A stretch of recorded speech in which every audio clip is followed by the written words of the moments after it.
La revista Karma se publica por primera vez en el 2018, pero se empieza a cocinar yo creo que desde el 2015-16. En ese momento Roberto Palomino Arias era el director del Departamento de Humanidades e Idiomas y llegó Felipe Rodríguez, el actual director de la revista, con una idea de su oficina. Y estábamos explorando una asignatura que se llama Punto de Encuentro y estábamos hablando de lo interdisciplinario. Y ahí yo creo que empieza a cocinarse esta necesidad de crear una publicación interdisciplinaria en la escuela.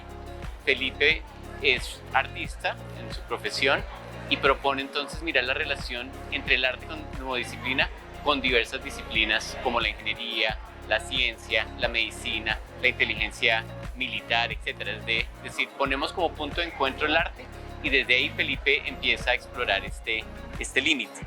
Entonces la primera Karma es Karma 00, que es esta, y el tema es el límite, precisamente porque se estaba buscando cómo explorar los límites y de ahí Felipe se abre una convocatoria y escriben personas de todas partes del mundo.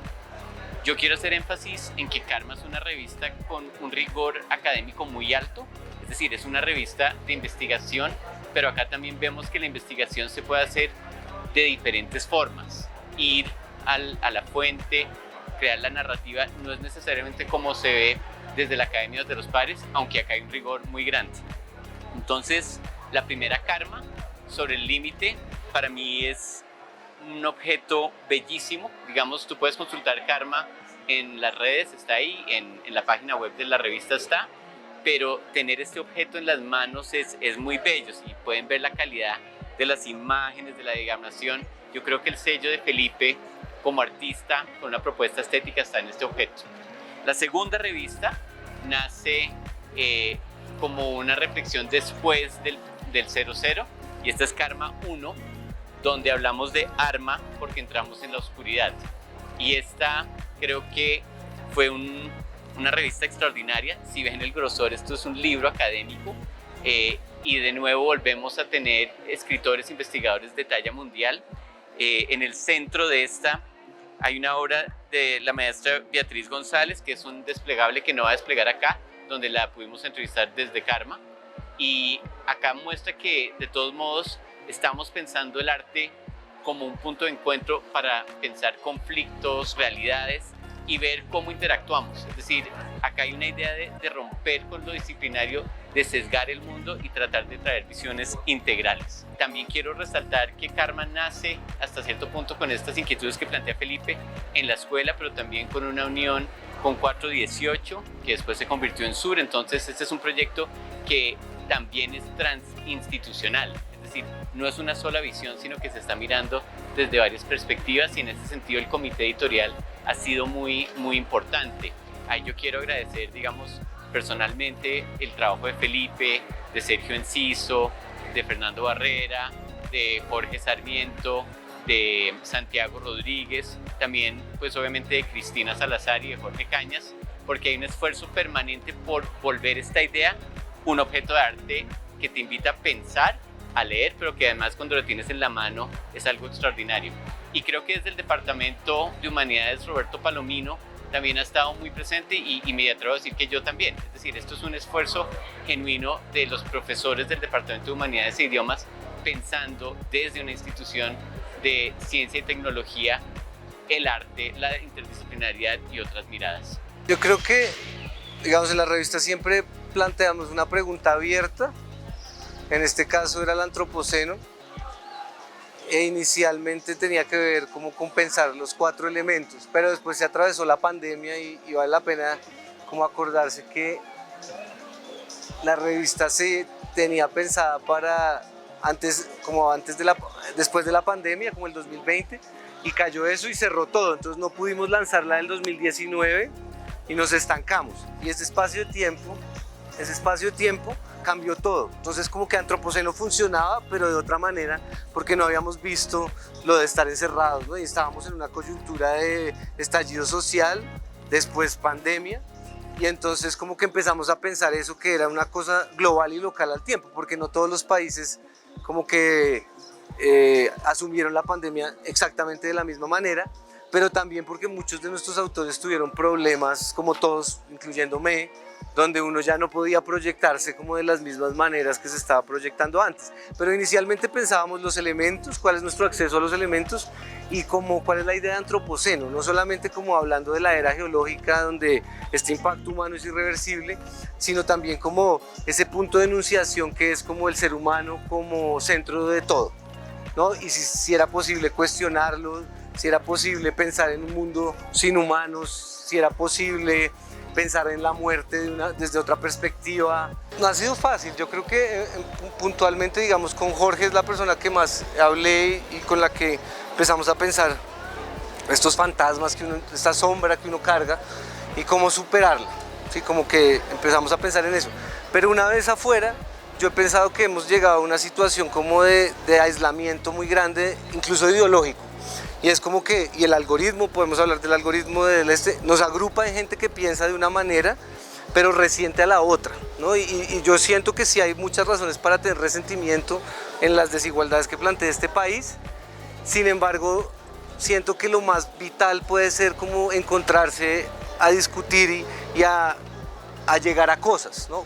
Argumentando, más que teniendo como un prejuicio frente a todos, ¿no? Y lo que nos está costando trabajo es eso. Entonces como que en el arte yo creo que sí se dio mucho la comodidad también, como de estar en la casa y hacer arte desde la casa o restringirse a eso, pero no es culpa de la pandemia simplemente detonó un montón de problemas que existen en Colombia y es como el Ministerio de Cultura en Colombia pues es una cosa que no debería existir probablemente porque la manera que funciona no hace las cosas como debería ser.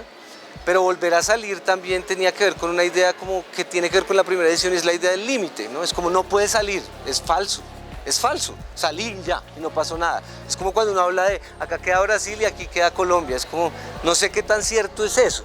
Entonces por eso como que si uno mira como quienes se enriquecieron en la pandemia, fue un grupo muy pequeño.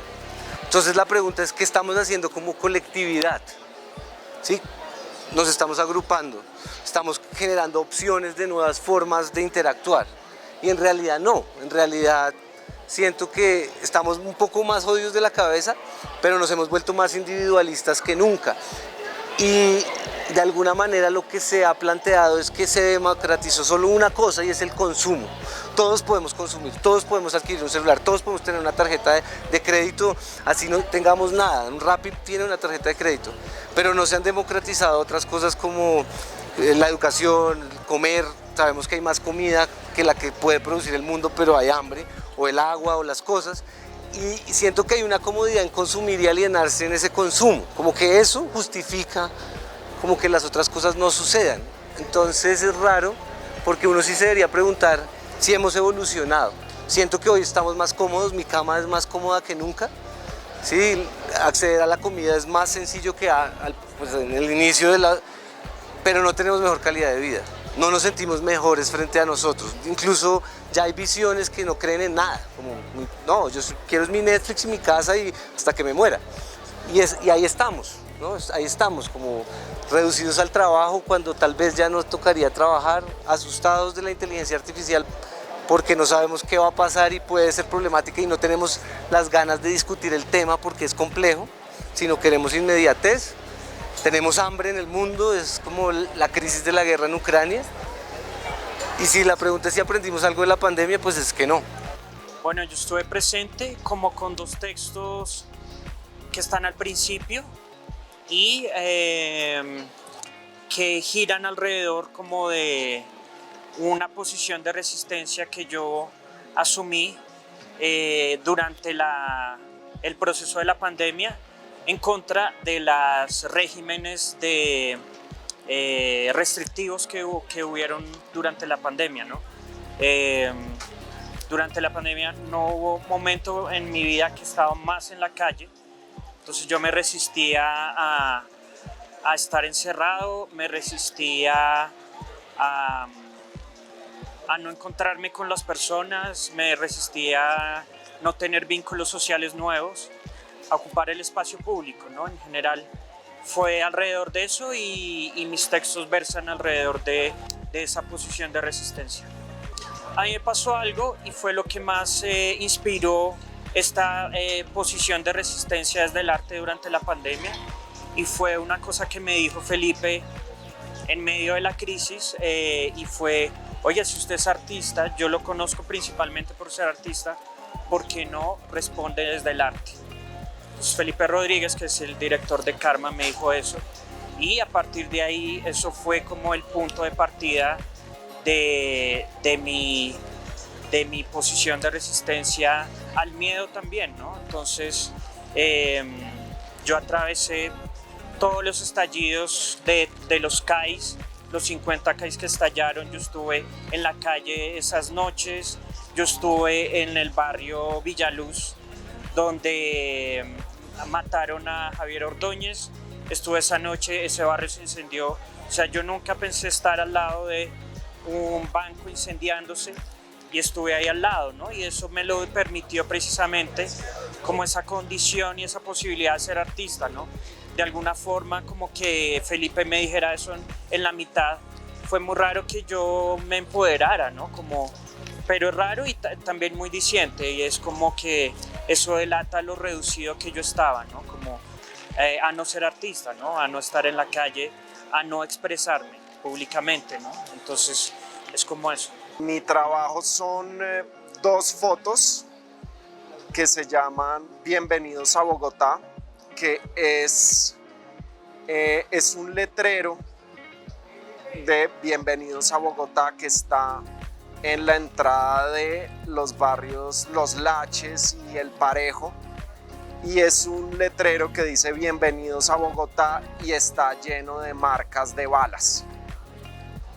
Ese letrero, las fotos en la revista están acompañadas únicamente de una cita del escritor William Burroughs, de cuando estuvo en Colombia en los años 50, que dice algo así como que ninguna ciudad como Bogotá en Latinoamérica recuerda y carga el peso muerto de España, de la colonia. Entonces, pues ese es mi artículo o mi pieza, porque no tiene prácticamente texto, que está en la revista. Creo que Bogotá es una ciudad sumamente hostil, violenta, de unos contrastes muy grandes, y que de hecho es un lado que yo me atrevería a decir que es la mayoría de Bogotá, ¿no? Cuando uno corre y conoce Bogotá a profundidad, esa es Bogotá.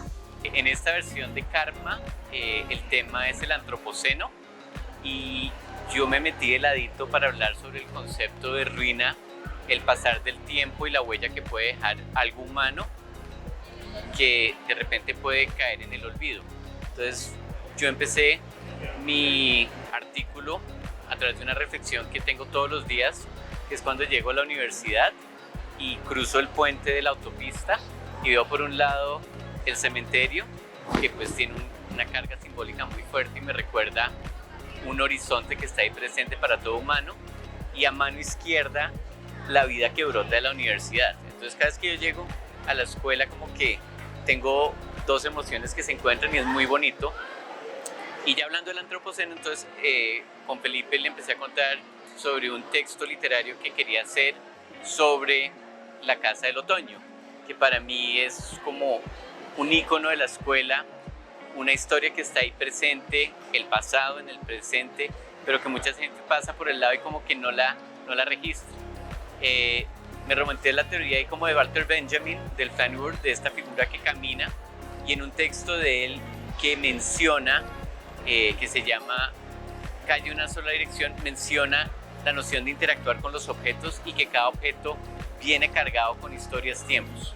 Entonces mi reacción ante la casa es de asombro, de cariño y de tratar de leerla y entender el mensaje que está ahí. Entonces en Karma hay un recorrido, digamos, por mi cotidianidad, un recorrido en torno al paso del tiempo, pero ante todo hay un deseo de darle una voz a la Casa del Otoño. Y mi aporte en esta revista fue sacar la ruina, digamos, de cierta manera, de lo espacial y traerle vida a ese objeto que es parte del horizonte de todos los días. Y no es un texto de investigación, es más como un ejercicio literario que coquetea con la historia, porque mi formación es en historia, y que coquetea con la filosofía al meterme con esta idea de Walter Benjamin del flaneur y del caminar para encontrar tiempos que coinciden. Y en el fondo es como también una muestra de amor hacia ese espacio que habito todos los días.